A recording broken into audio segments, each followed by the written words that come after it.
And I hope you guys have installed Abacus mostly. What is the scenario? Yes, sir. Downloaded.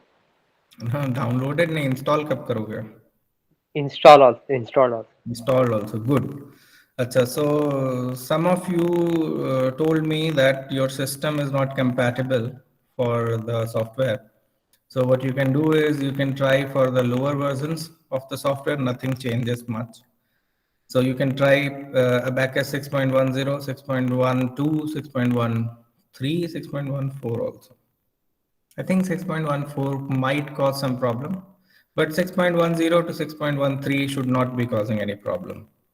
If that also doesn't work, then you try to do any test with any of your batchmate. Okay, so for instance, Charvak has installed on his system. So you share your timing with him and use his system to do the thing, but that should be the last option. Okay, is it clear? No? Yes, sir. Okay, sir. Okay. So what I will do today is that I will well sharing screen option here. So I will tell you we discussed about a problem which I will give you. So one problem from me, one problem from Dr. Prince. So let us stick to this MM311 and this I will give you a problem and I, yeah. So the solution of this problem you have to give a little before end semester examination. And there, um, so there we will, so I'll tell you how we will evaluate that and what you have to do. So let me just share the screen and switch it off here. There is no point switching on there also, but whatever it is, okay. So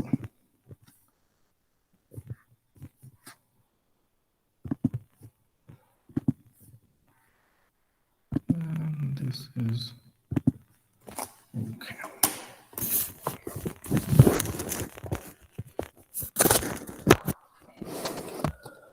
Okay, so what I will do is I'll tell you a problem today, and basically, so let us start with an example.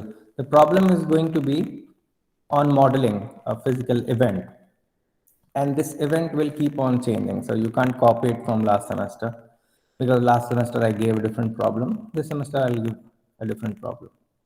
So, but of course, you can see how they have done, and some of the students in your previous batch did actually good job in finding the solution. They apply their brains, and so some marks and major marks will be on novelty. Okay, but so novelty means something new has to be there, and something new means that the solution should have uh, some idea coming from you. Okay, so for instance, Yatin comes up with an idea, so that idea should not match with anyone else. Okay, and that should not also match with any of the research which already has been done. Okay, so you can't copy the solution from internet and present it like that. I hope this is clear. So novelty has to be there. Second thing is that it can be a little change, for instance, in existing solutions. So for instance, for a problem, there is a solution available on the internet because a lot of people are working on these kind of problems, and you have to do it. So some marks will be there on research. Okay, so some percentage of marks will be there on research, some percentage of marks will be there on novelty and presentation and participation. Okay, so Participation meaning not in your own solution, but if somebody else is presenting the solution in the final session, you have to ask question, or you have to, you know, uh, if you have any doubt, you want to clarify that. If not, you have to ask questions. So on that participation also there will be some marks. So if you are just sitting and doing nothing, if for instance Ashima is presenting and nobody is asking any question at the end, then everyone will be getting no marks in the participation. So do you understand? So for instance, there are 20 candidates, right? So if I have to mark out of 10, so each presentation will have zero point 0.5 marks for participation. And so, for instance, in Ashima's presentation, others did not ask. So he will get, and he asked for each and other every presentation except his own presentation. In his presentation, he will be answering questions. So that will be the part of participation. So if, for instance, out of 20, he didn't ask in 19, including himself, so he will get 9.5, if, and so on and so forth. Okay, so that part is there, and presentation, how you present it, and you have to see. It will be better if you see the last time solution by your previous year students. That will help you, because after each presentation I have given some comments on their style of presentation and the way they have given the solution and other things. So based on that, you can formulate that how your presentation should be and what to include and what not to include. Novelty and research, I think I've made it very clear. And then I'll give you a small example, which you have already gone through. So if you remember the course we had, MM207, long back, we had a course. You remember phase transformation? Yes, sir. Okay, good. So there was a chapter, where, a topic where we studied overall transformation kinetics. Overall transformation kinetics, in which, so this is a physical phenomena which happens, and overall transformation kinetics, whatever we studied there, you can revisit that, but that's a good example of how a physical problem is modeled mathematically. Okay, so it is as simple as modeling the friction of a brick on an inclined surface. Okay, so this is a physical problem, physical phenomena, and let us say you want to say that, you know, what should be the weight of the brick so that, or what should be the friction coefficient so that the brick will not fall. Okay, given the angle of the inclination and other things are given, so then you can solve it, right? So it's a physical problem, it happens in reality, but you can mathematically formulate that applying boundary conditions and free body diagrams and things like that. A little more complicated was the phenomena of overall transformation kinetics, where you have from a matrix phase, let us say the matrix phase is alpha. Alpha meaning it is, so the whole system is having homogeneous property in terms of crystalline structure and the atomic structure and other things. So the chemistry is not changing anywhere, and crystal structure is not changing anywhere. Of course, you can have grain boundaries and other defects. So that's your matrix phase, and because of the change in temperature or change in chemical potential or diffusion or something, a new phase nucleates, which is let us say beta phase nucleates. Okay, and you want to model this problem. You want to know that what will be the variation of percentage transformation of alpha to beta with time. Okay, so when you define something with respect to time, that is called kinetics. So in order to do that, we used a concept which is called extended volume concept. Extended volume theory or concept or whatever. So in that idea, what we did was that we ignored. So what will happen? So initially, let's say from time t to t dash, particles or the second phase particle will nucleate. Okay. So beta is nucleating, and we are not, so we are talking about nucleation, not embryo formation. So obviously all these particles are having radius greater than critical radius required for nucleation. It can be homogeneous, heterogeneous, whatever. Okay, so we will not, it doesn't matter what kind of nucleation it is, because we will be taking the term of nucleation rate in the calculation. So whatever, if it is homogeneous nucleation, you will take homogeneous nucleation rate. If it is heterogeneous, you will take heterogeneous. Okay, so from T to T dash, these nuclei are forming. And then from T dash to T double dash, what happens is that other nuclei will be forming, and those nuclei which were there already, they will grow. Okay.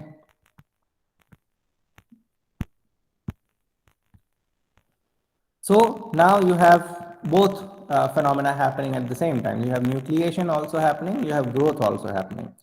And in extended volume theory, what will happen at the end, that let us say this will grow, and what will be the limit of growth? It will grow until it impinges with another beta phase, which is appearing adjacent to it, growing adjacent to it, right? So there are two things which is ignored in extended volume concept. One is that beta phase cannot grow inside another beta phase. That cannot happen. And a new nucleus cannot form inside a beta phase. So if it is already a beta phase, no new beta phase can form or nucleate inside that, right? These two things do not happen, but extended volume theory assumes it that it can happen. Okay.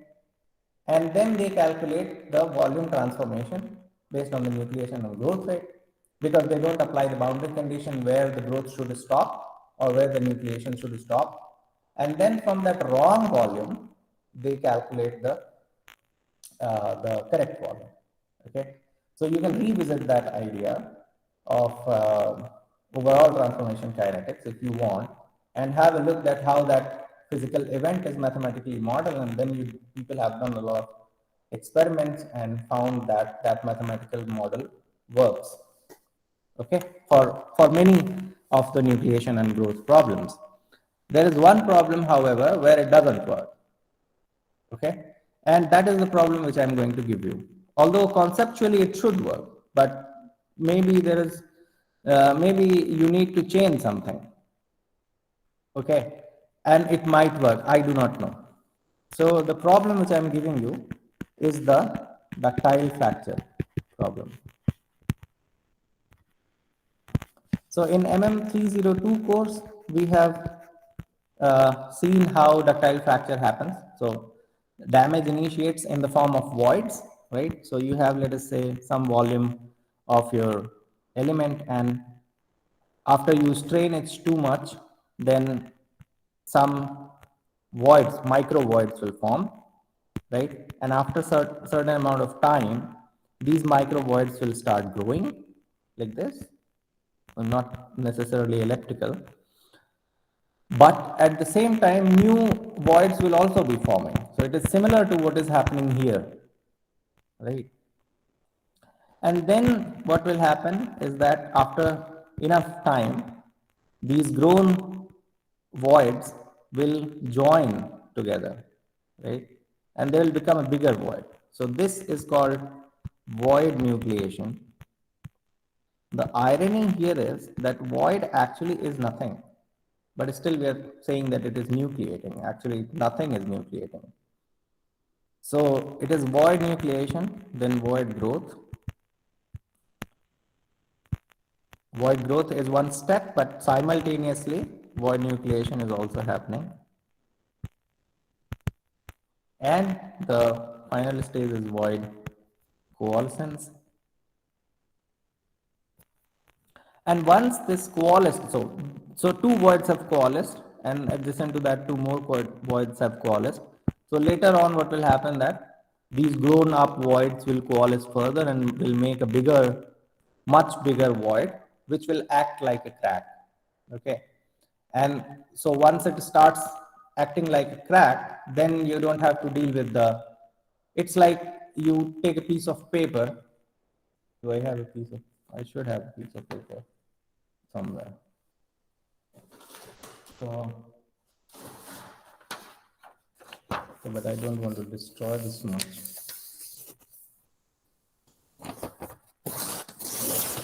So you have a piece of paper like this, and then I make two cracks on this one. Okay. So I have made two cracks. One crack is here, another crack is here, right? And if I pull it, in how many pieces I can break it? Sir, 3. Have you tried it? Yes, sir. Have you tried it? No, sir. I mean, not right now.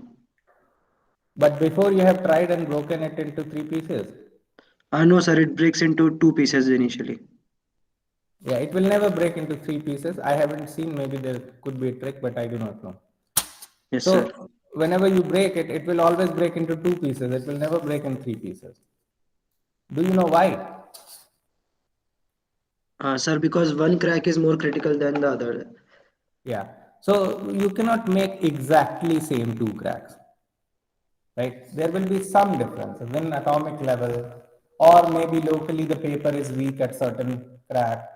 So some difference will be there between the two cracks, and therefore one will lead. And as soon as one starts leading, the other cannot grow anymore because the energy is going somewhere else.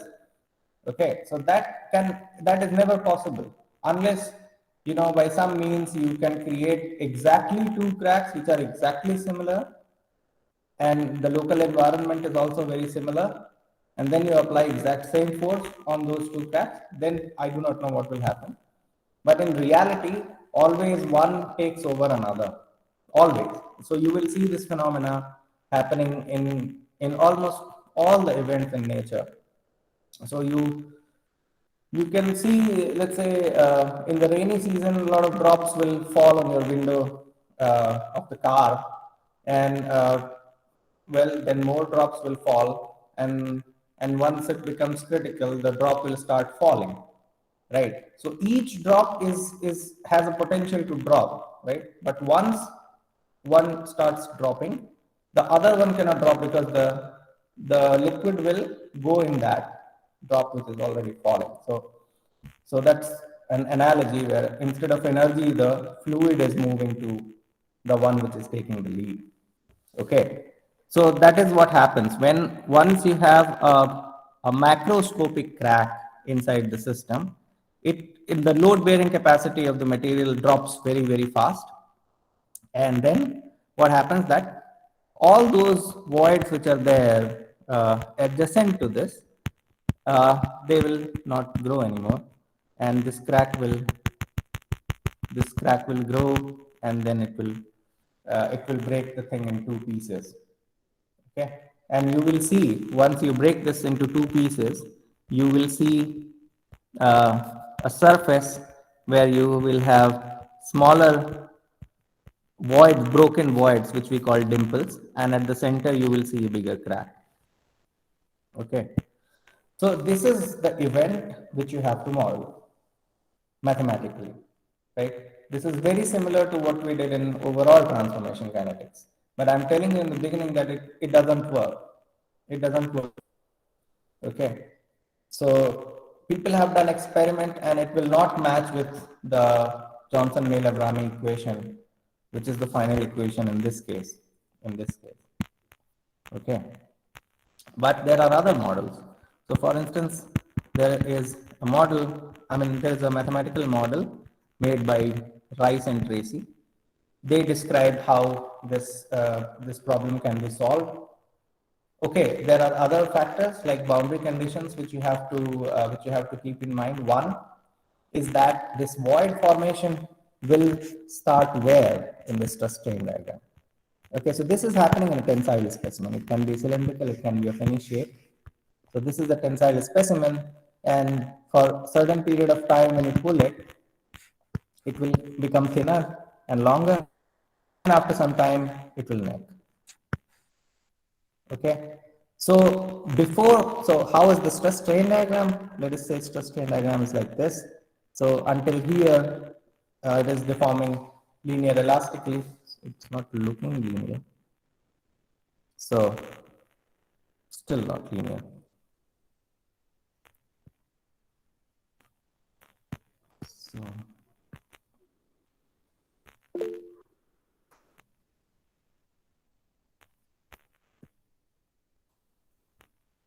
So it is deforming linear until this point.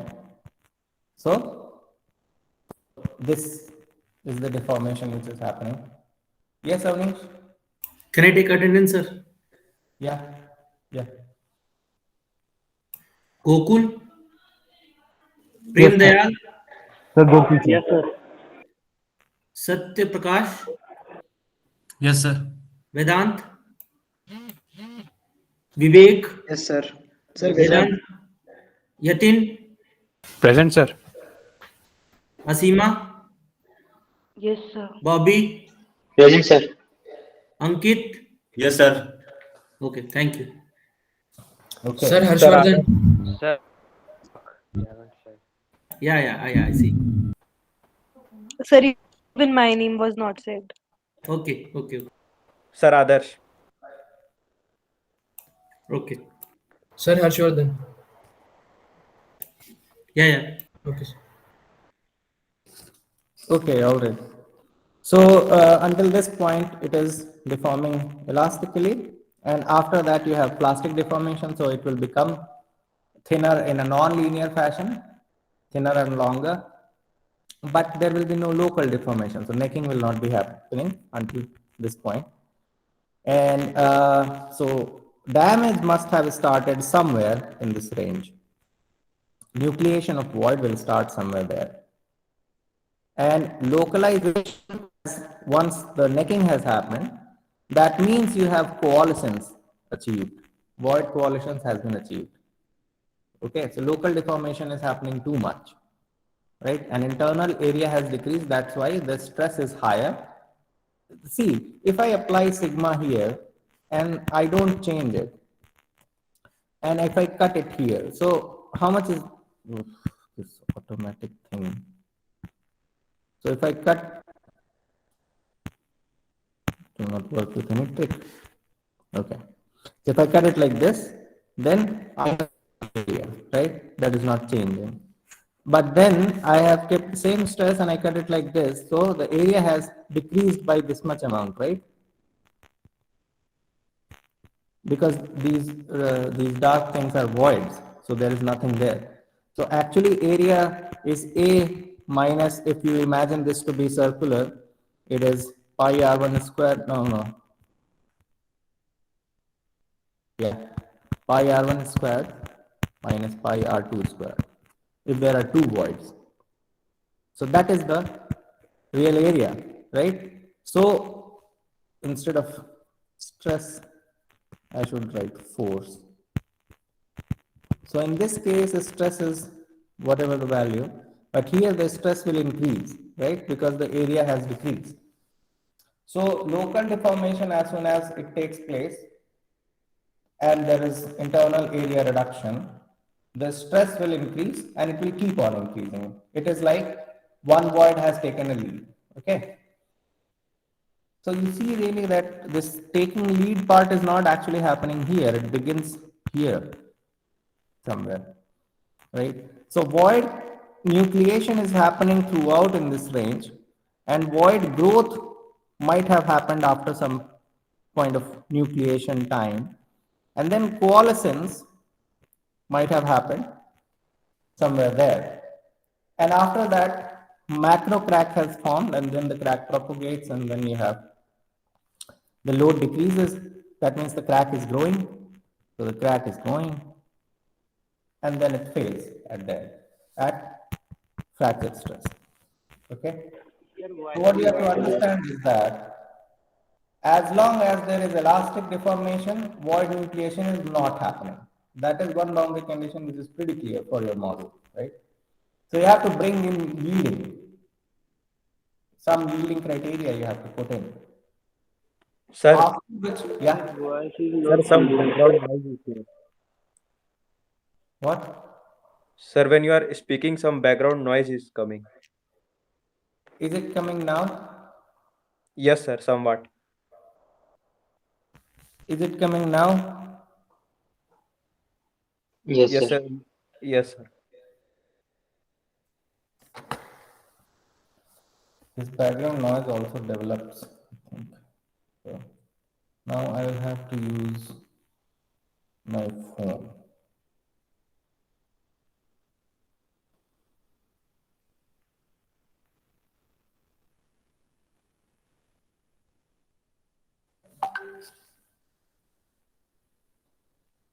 Is someone writing something?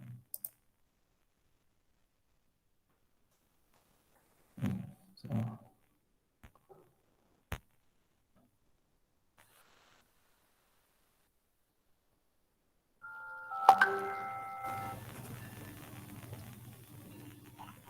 okay.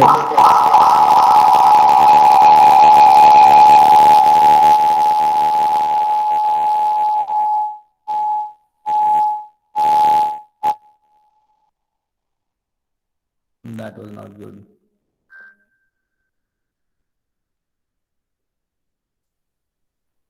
Oh, I had to mute myself.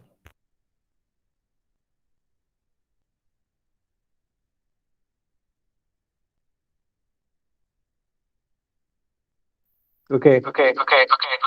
No.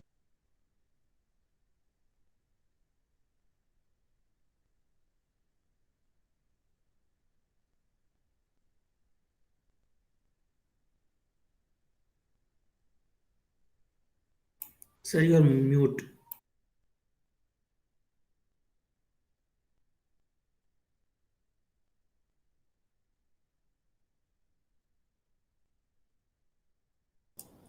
Yeah.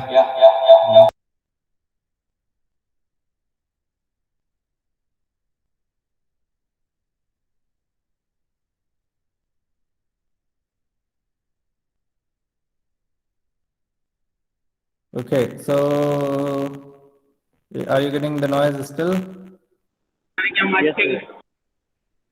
Okay, so I'm rejoining then.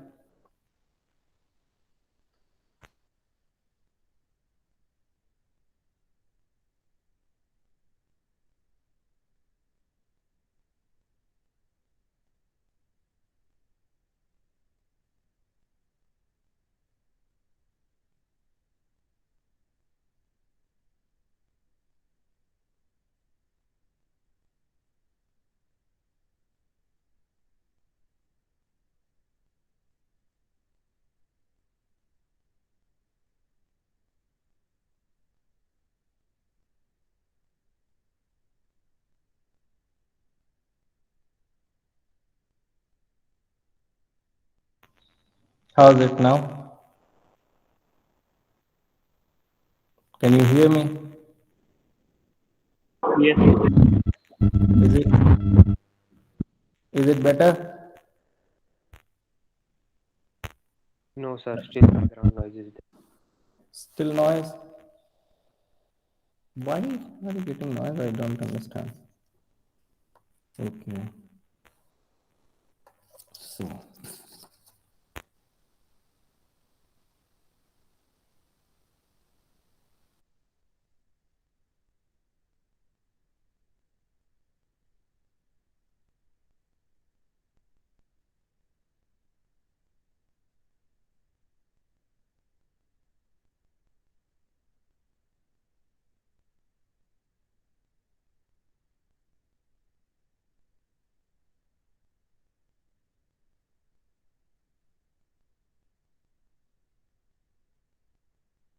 Hello?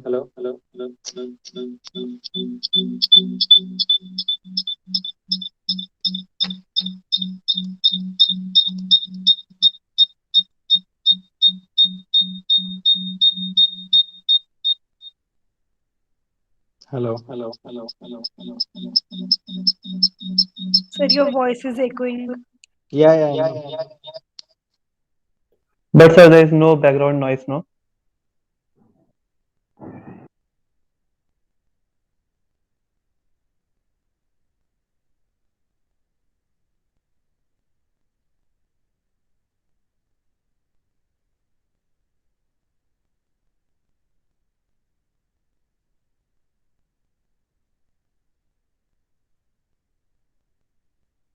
How is the voice now? Fine, sir. Okay, sir. Yes, sir. Now it's clear. Yeah, it's clear, but then what to do about that? Anyways, okay, so we can move on actually. So I have told you, I think I have told you enough about the problem which you have to solve, right? And let us now move to the modeling part. Okay, so that we can do here. That we can start here. Okay. So you have understood about the problem, right? So you keep on thinking throughout the semester, keep on finding literature. I have told you Rice and Tracy model is there. Then there are other, all the ductile damage models. So there is continuum damage model. There is Gerson Travagard Needleman model, but those are complicated models to understand. And other thing is that the plasticity has to begin before the damage starts. Okay. So you keep on reading it from the internet or in your textbook and you come up with your own idea. So for instance, you read Rice and Tracy model and then you understand something and then you think that there is, we can improvise it here somewhere. And why you are improvising there? Why do you think that is the weakness of that model? And then you make the improvisation and then you come up with the rectification of this model. So let us call it modified Rice and Tracy model. And that modification is done by you. So that is the novel part of the solution. And then you present it. Okay. So the top marks would probably go to somebody who takes the data out of literature and confirms his mathematical model by matching with the data using all the modeling things we learn in this in this lab. Okay. But we will see to what extent you guys can go. Okay. So now I will start with the modeling. It's just a software and the details of what is happening behind this software, we will come to see when we go to the theory of this course. Okay. So there are various ways of accessing this software. One is by command window. So you can use a Bacchus command window. And so it's in DOS mode, and then you just write down some keywords and it will start working. But you cannot make parts, you cannot assign boundary conditions, you cannot do meshing and all those things there. Okay. You can simply run a job. Oh, now this abacus is not working. Too many problems. This is which version? 2018 and 16. I hope 16 works. So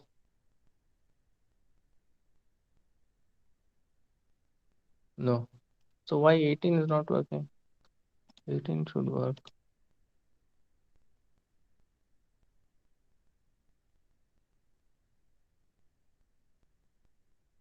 Yeah, I think it will work.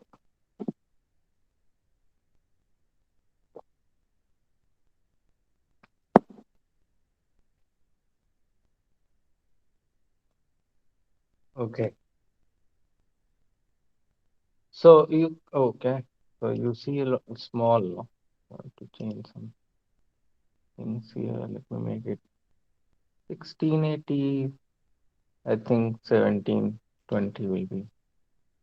No, this is too small. I think then we go to the 1920 will be. Okay.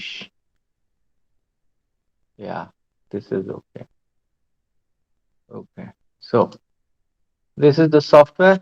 Okay. You can see it. Can you see it? Yes, sir. Okay. So today we will be making an axis-symmetric tensile specimen, and in that we will be modeling throughout. So I will try to finish it. So I'll have to go a little faster, and I'll also try to explain things, but I'm just going to do it in the software way so that you can practice it, and you should practice it. You should use this 4 hour slot. Okay, all right. So let us begin. And you can also have a look at the previous lectures, which I will share on Google Classroom, and maybe it will help. Okay. So we are going to model tensile specimen, and when we model tensile specimen, I don't have to make the whole dog bone shaped thing. Okay. So you know how it looks like, no? So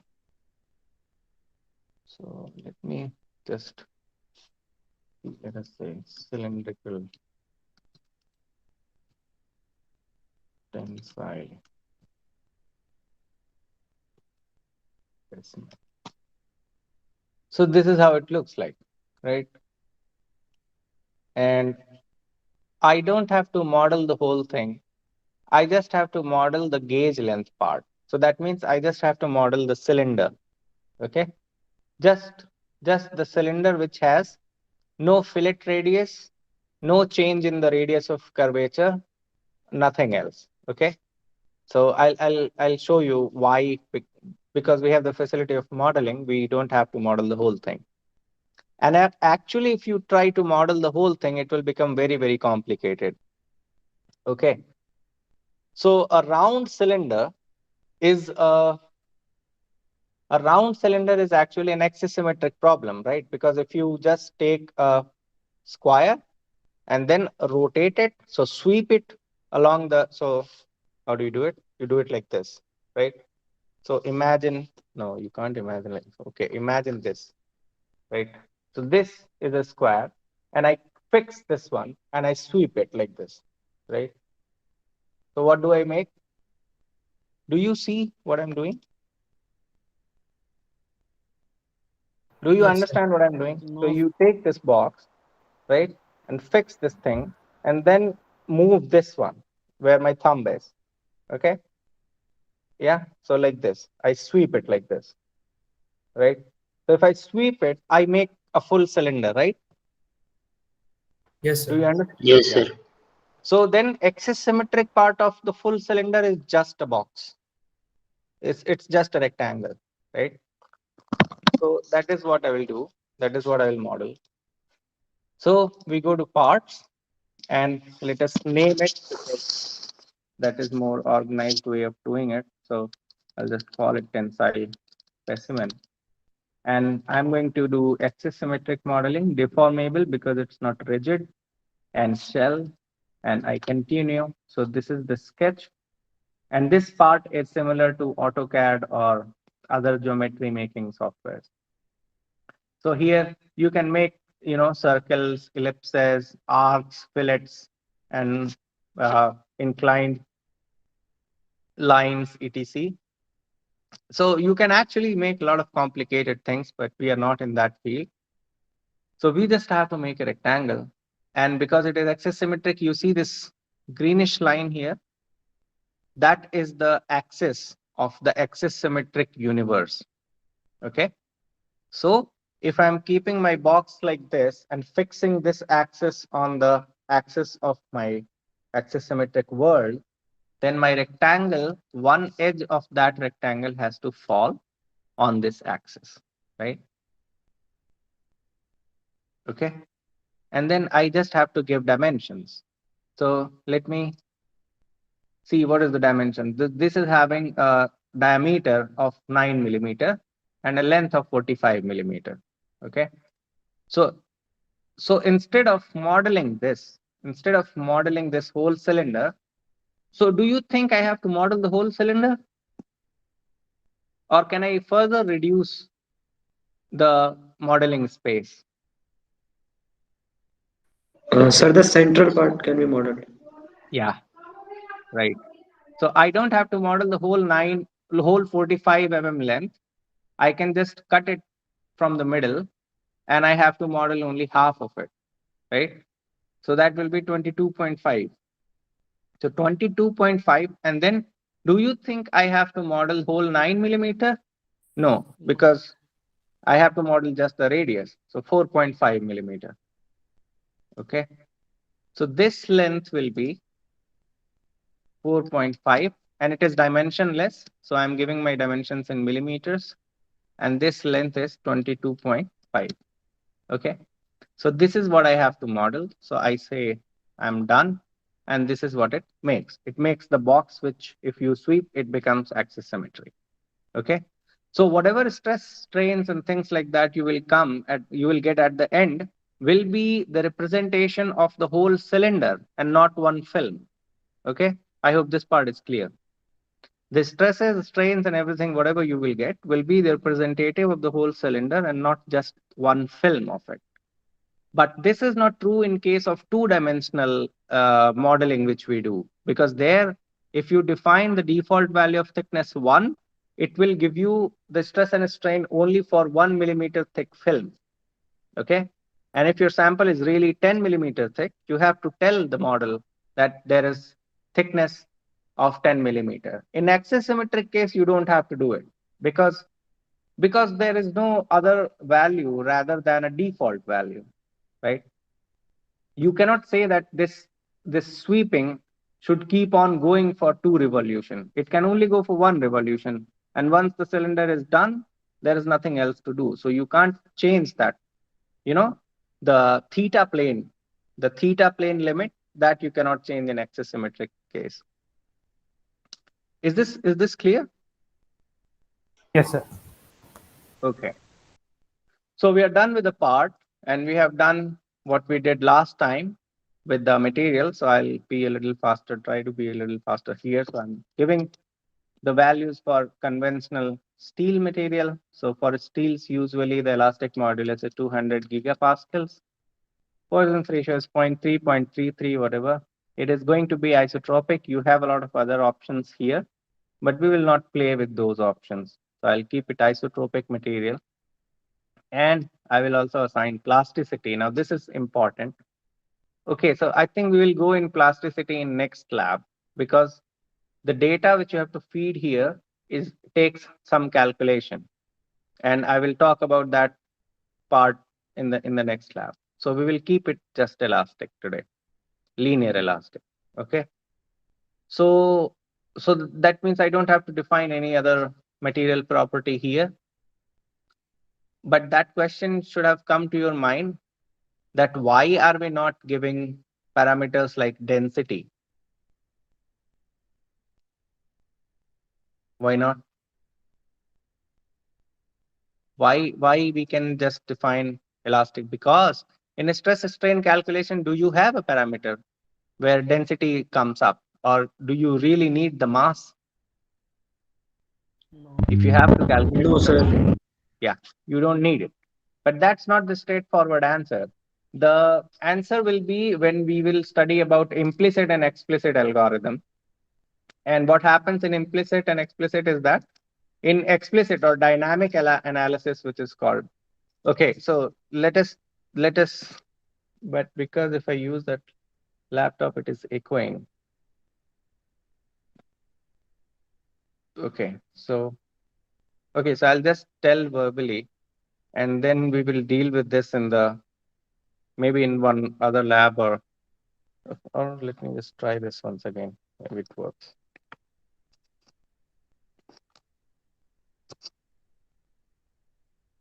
So I have to switch off the mic here. Mic is already switched off. I'm talking phone switch off.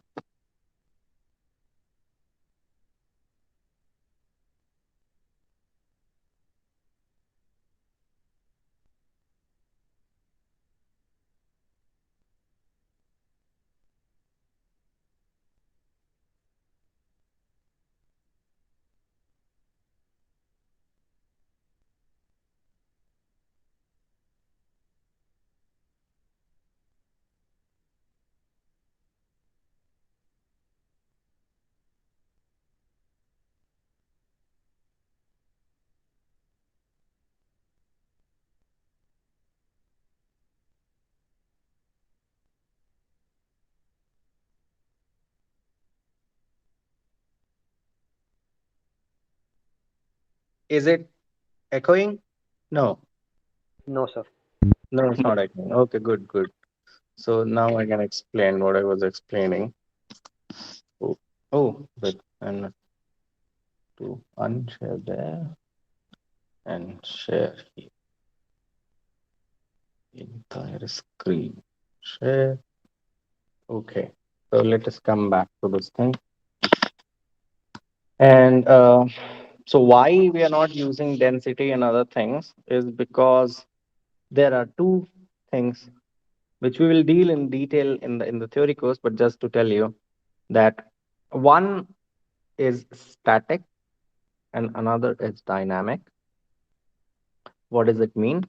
That a tensile test, for instance, is called a quasi-static test for metallic materials. Quasi-static, quasi means what? False.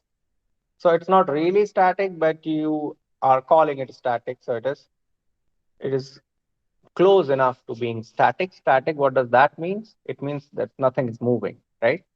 So I'm applying a force, and obviously there is going to be some displacement in this. But this displacement is not going to affect the response of the material. Okay?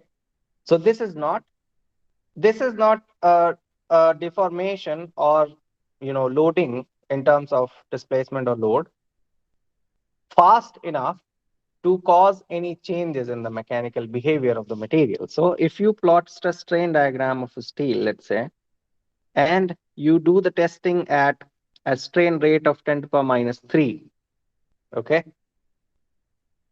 and you do a test at let us say 100 millimeter per minute, and then you do it at 1000 millimeter per minute.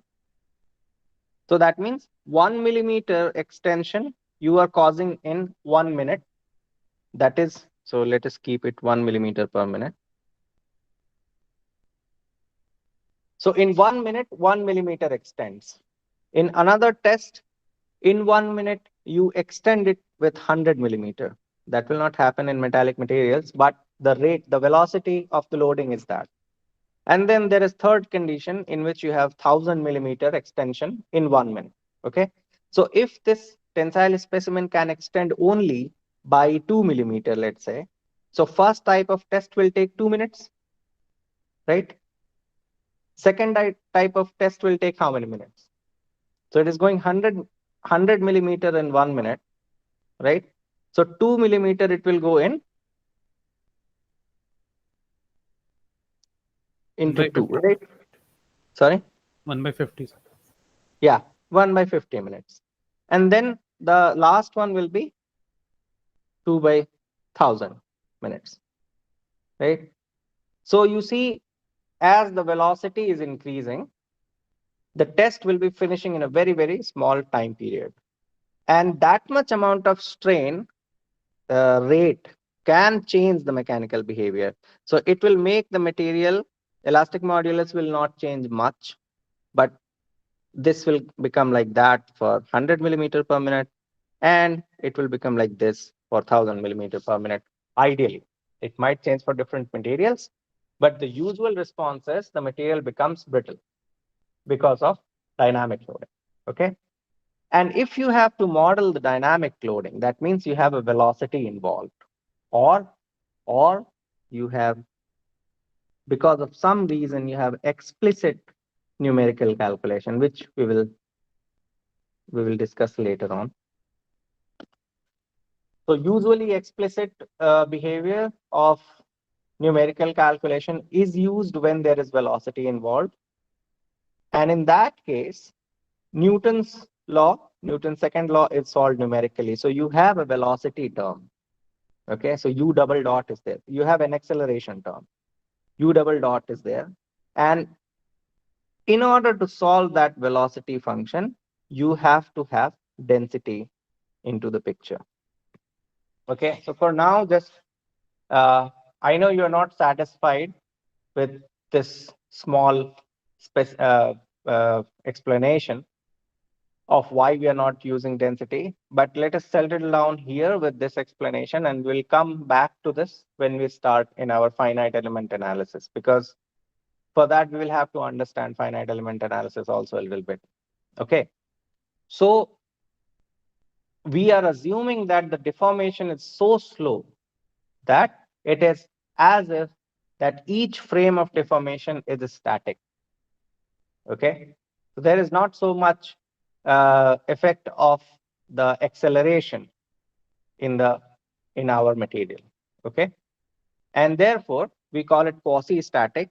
And in quasi-static calculation, we only have to solve this equation.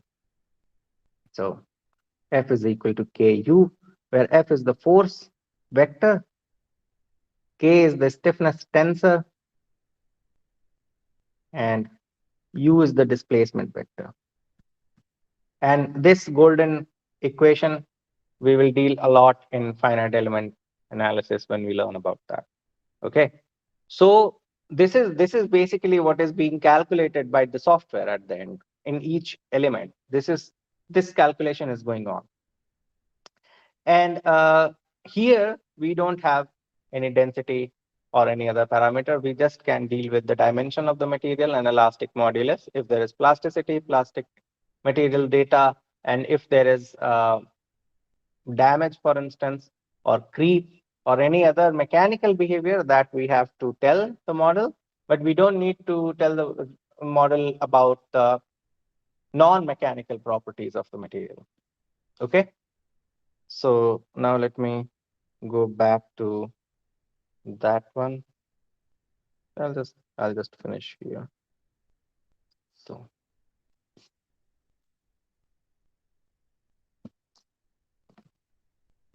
okay.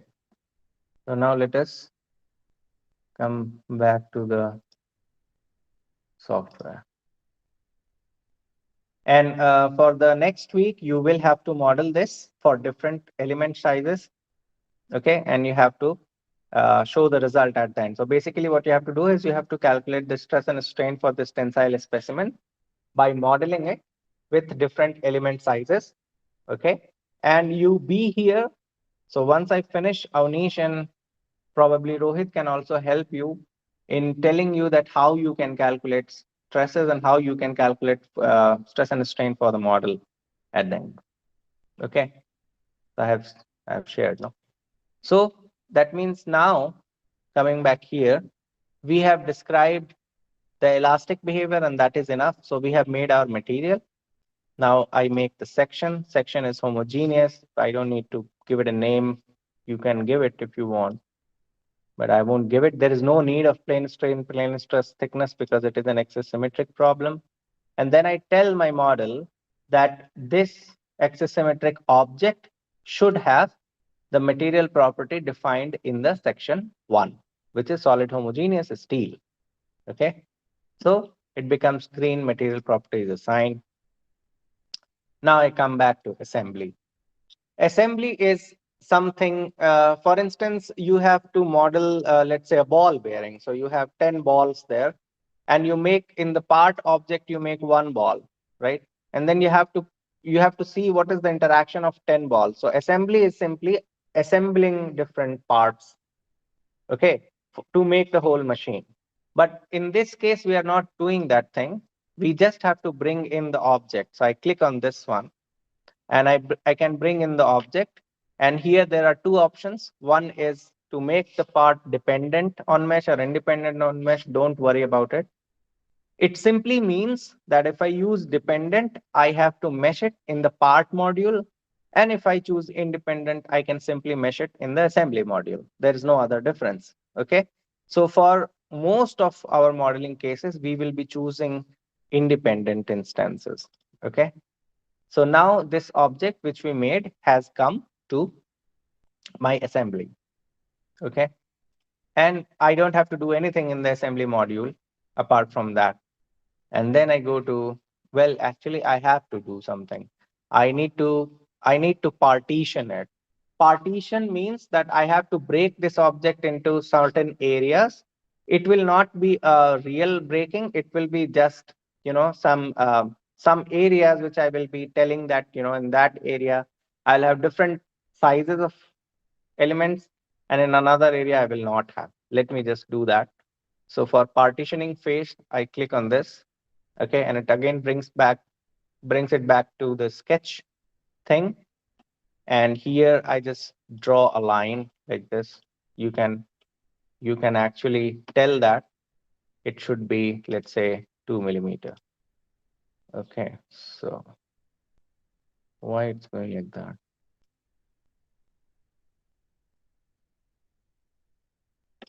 Yeah, so this I want it to be, oh, is it 22? So I can keep it 5 millimeter. Okay, and you see it has partitioned it. It has actually, it doesn't mean that the sample is broken. It is just a partition, okay, for meshing, nothing else. So assembly is done. Now I go to step. Okay, step is the module in which we tell the model that it is a quasi-static problem or it is a dynamic problem. And is it, so I am going to deform the material to 2 millimeter, and it will do that in a time period of 1 unit. Okay, this 1 unit is not second, not hour, nothing. It is just a pseudo time. Okay, it is a pseudo time because you are iterating things at different period of time. So you will be defining deformation. I'll have to, can I explain it like this here only? Okay, so for instance, I have to deform the sample by 2 millimeters. This deformation, I can divide it in 10 small calculations, right? So if it is an even division, then in 10 even division, I will be deforming, in each division, I will be deforming it by 0.2 millimeter, right? In order to get 2 millimeter at the end. So each division, I will have a deformation of 0.2 millimeter. And I can say that in first division, for a time period of 0 to 1, the deformation is 0 to 0.2 millimeter. In the second division, from time 0.1 to 0.2, my deformation is 2 to 0.3 millimeter. Oh, sorry, I have to do 0.2 to 0.4 millimeter. Do you understand this? In each division, I'm deforming by 0.2 millimeters, right? And each division, I'm describing a time period, which is really not a time, it's a pseudo time. Are you getting what I'm saying? Yes, sir. Okay, so let me define a step. There is always going to be an initial step. An initial step, you don't have to do nothing. There is nothing here. In some complicated cases, you can use initial step also. For instance, you have a pellet. Okay, you have sintered something, a powder. You have taken, let's say, nickel powder, and you have sintered it, and then you are doing a tensile testing of that. So in that case, that pellet will have some porosity already inside, right? So it will already have some voids inside. So now you go back to that damage thing where we talked about void in nucleates, and then they become big, and then they join together, and then they break. In that process, you already have some amount of void from the starting, right? So you don't have to start from zero. The damage is already there in the material, even before the testing, right? So in that case, you can use this initial step and tell that from the very beginning, I have this much amount of damage. So we are starting from there. But there are other examples, but for now, we don't have to do anything in the initial step. We have to create a step, which is going to be a quasi-static case. So that is static general. And so this is procedure type general and static. And you continue with this. You will see there are a lot of other options in this step. But this is the one which is used for quasi-static. Non-linear geometry is the short form. I mean, the short form for non-linear geometry is NLGeom. And I will tell you about this later on when we talk about plasticity. So for now, we keep a time period of 1. It's a pseudo time. For elastic plastic or elastic calculation, we don't really have to worry about it. But when we do creep analysis or time dependent analysis, we do have to worry about this time period. Okay.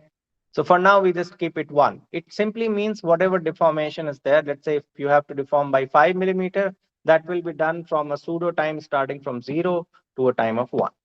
That 5 millimeter deformation will be achieved in that time period. Okay.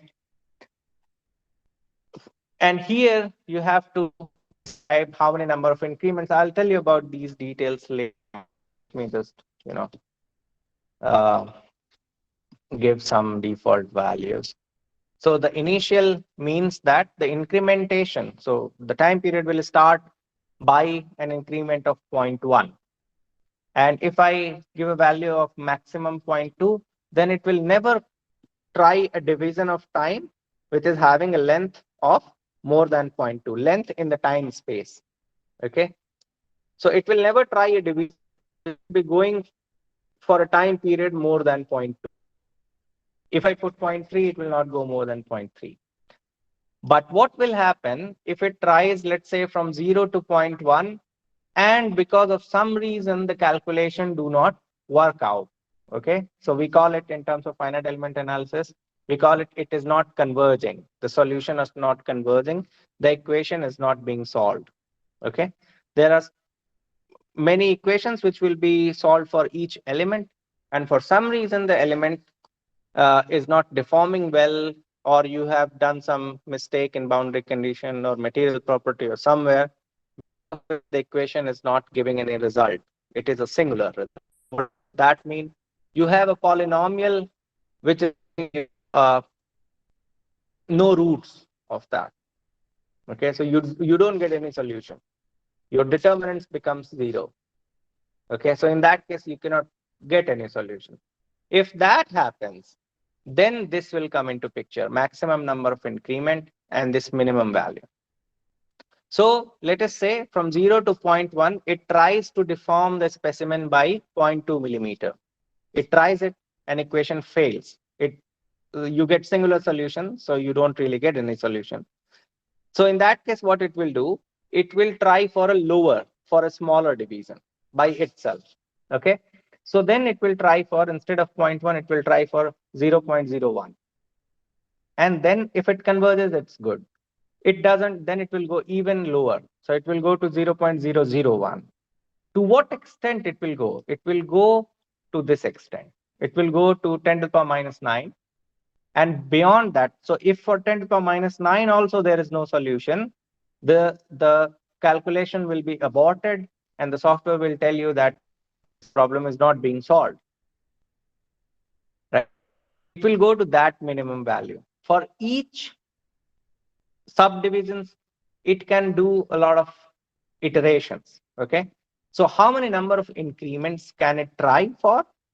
And that limit is given here as 1000. If you just give 10, then it will break 0.1 to 0.01, 0.001, and it will decrease to 10 increments only. And after that, it will tell you that it is not possible. Okay. So we just keep it 1000 and 10 power minus 9, so that if for some reason it doesn't converge, then it will try convergence at a very deformation, and it will come back to this value once the solution keep appearing. Okay, I hope it is making any sense. Okay, so we have described the step and we are done here. Don't have to do much here. There, interaction module, we don't have to do anything. So we go to load module. Load module is where we define the boundary conditions. What is the boundary condition of this axisymmetric problem? The boundary condition, because if you remember, we are modeling only half of this, half of 45 millimeter, right? So we are modeling only 22.5 millimeter. So that means below this line, there is another symmetric part of the sample, right? And this is along y-axis. So I will have to describe a symmetry condition there, which is y symmetry on this line. It simply means that along this line, there is a symmetry. That means, a mirror image exists below this line. So I define y symmetry mathematically. What it means, you can see here. So displacement in y direction will not be allowed on that line. There will be no rotation along x1 axis. So UR1 means rotation along x1 axis. UR3 means there will be no rotation along z axis. Okay. So that is my y symmetry, which I have defined there. And I don't have to provide anything else. It is already axisymmetric. I just have to give some force or displacement on the upper part so that the tensile sample is pulled up.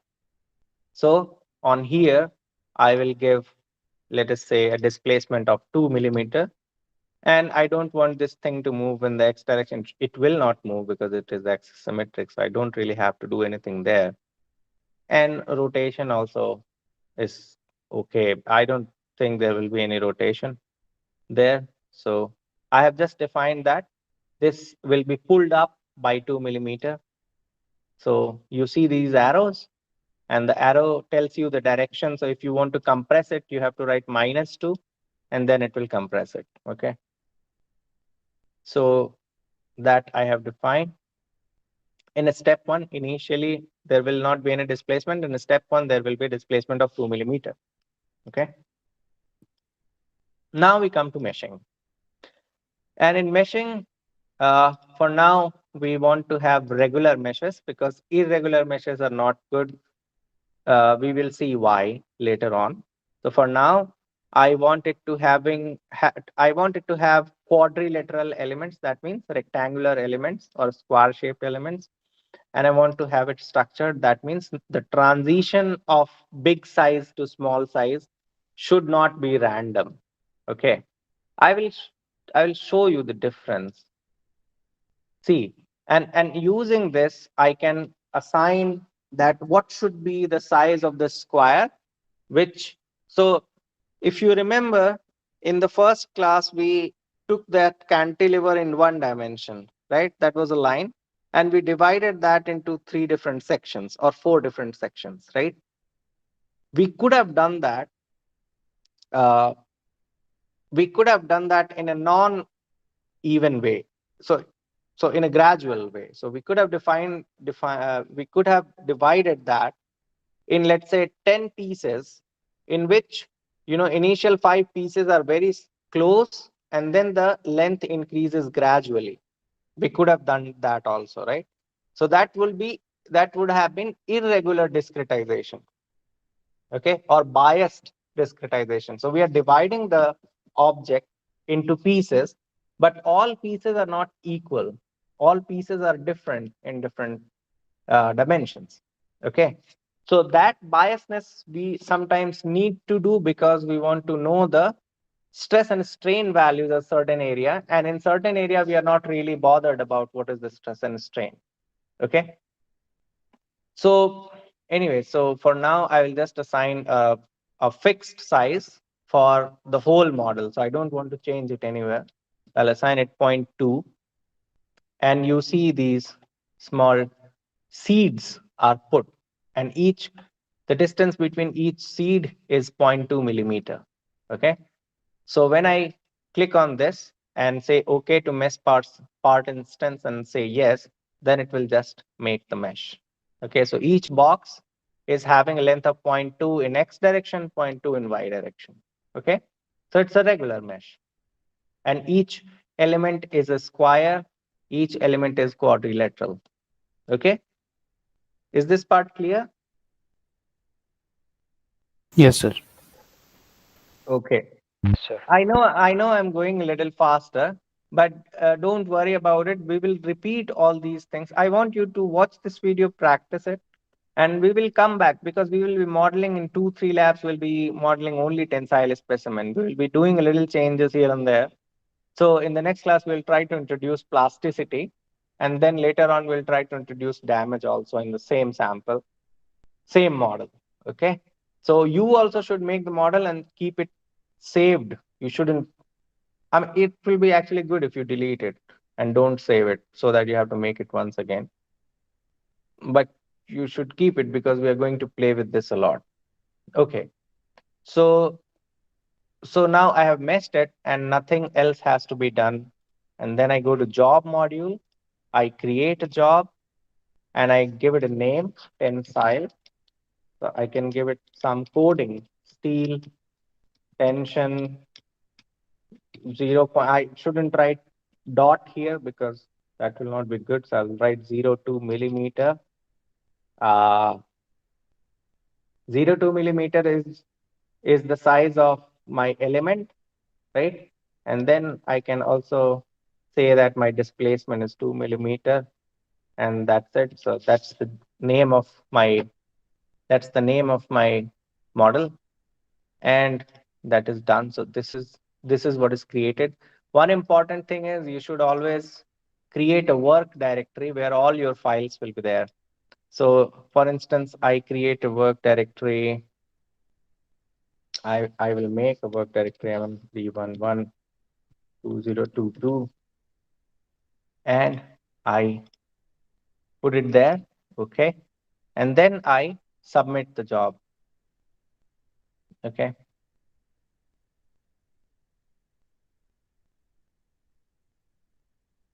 So I've submitted the job. You can click on, yeah, this will ask for some network things, and then you can click on monitor and see the status of what is happening. So initially it will put the input file into the processor for checking if whatever value or boundary condition or things like that we have given is actually correct. Then it will, that analysis has finished. Then it has actually started calculation here, and the calculation is also finished. Okay. And so you see, we started initial time increment with 0.1, no? So it tried 0.1, 0.2. Then it increased because solution was coming very easily. Okay. It increased and then it kept on a difference of maximum which we assigned at as 0.2, right? So 0.35, 0.55, the difference is 0.2, here 0.2, here 0.2, and then it reaches the final value of 1. Okay. So this is how it's solved. You see the total number of iterations has always been 1. So there was not really a problem because it was just an elastic problem. You can actually solve it by writing a code in MATLAB or some programming language. The elastic calculations are not very complicated. Okay. So this is the log window where you see what is happening. If there is an error, it will come here. If there is any warning, it will come here.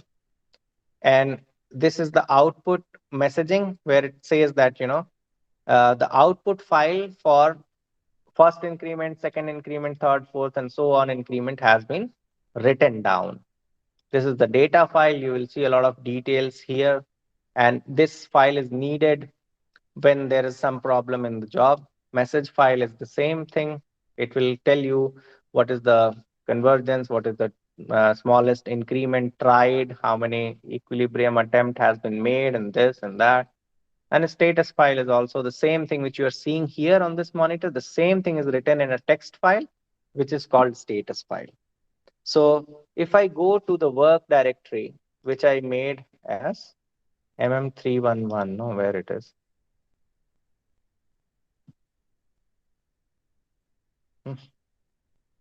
I just made it. Where did I make it? Oh, here. So here it is. And you see there are some files which have formed. Yeah. How do I? Yeah. You see these files? So some of the files are really not needed, and you should delete almost all the file, but important file is the input file. Okay. Because okay, so we'll come to input file later. So .sta file, this is the file which actually tells you whatever you see on this monitor on here is also written in this .sta file. You can actually open it and see the same thing is written here. Okay. All the details are there in this file. And then you have a message file, which is this, and you have a data file. So you see that data file, message file, all those files are also here in your work directory. And the result where you can see the stress and strain and things like that should be in the ODB file, which is where? It should be there somewhere here. .odb, output database. So that's there. No? Here it is. So that we can also see from here. If you, I don't know why it says it's still running. So you just click on results. See the result file. You can see the result file, and you see the stress has gone to 1.8 into 10 to the power 4. So that means 18,000. 18,000. The stress has increased to 18,000 megapascals. Okay. This is only possible because it is just deforming elastically. Because usually, before it goes to that high stress value, it will be deforming plastically. So you will not see any variation in strain because the whole cylinder is deforming equally at every point. Okay.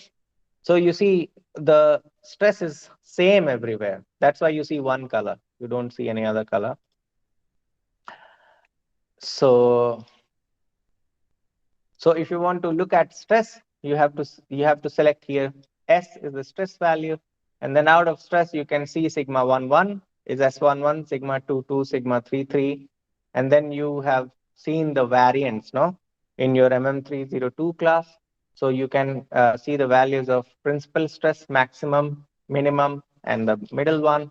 And then you can see out of plane, mid plane, and all those principal stresses. The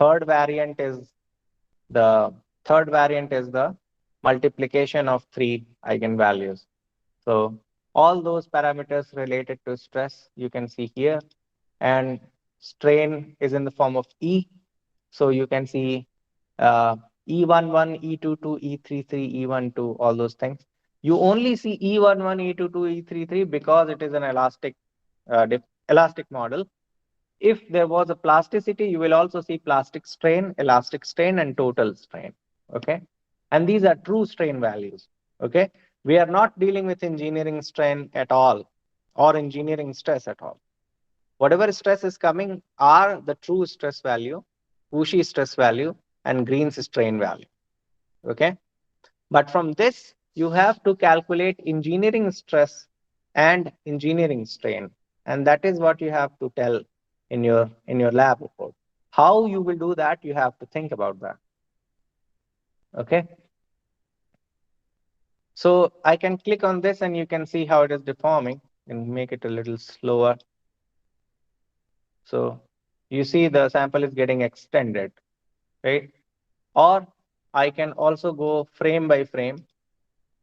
So you see in step 1, there are 8 frames, right? So each increment, it makes a frame.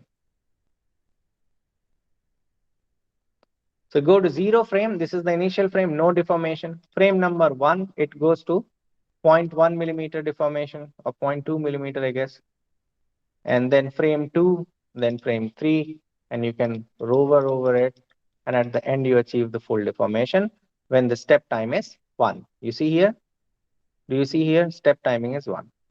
So the whole deformation will always finish at the end of the time period which you have given. Any questions so far? No, sir. Or a lot of questions? Yes, Charbak? No, sir. Okay. So what I want you to do is you try to model this for different mesh sizes, and you have to report the engineering stress and engineering strain diagram for this tensile specimen in the form of stress strain diagram. Okay. So how will you calculate that? You think about that. And Avnish and Rohit are there. You can also help. You can also revisit the lectures from the last season. Yeah, somebody saying something. Yes, Avnish? Yes, sir, I'm here. Okay. So I will finish here today, the session, and then I will create an assignment on Classroom, and that will be your experiment 2. Okay. Just get introduced to this software and don't worry too much about, we are not really understanding what is going on, if that is the case. Because we will come back to a lot of things again and again, and I will explain what that is. Okay. So here we will come back to that, how can we see and visualize the stress and strain values and why they're different, if they're different. We'll come back to all those things when we come to real elastic plastic calculation. Okay. So then I finished today. Avnish, you can take attendance again, and then they can practice, and you see if any one of them are practicing, you can help them, and you can also discuss with them to how to calculate the engineering stress and engineering strain for the model. Okay, sir. Okay. Okay. All right. Yes, sir. Okay.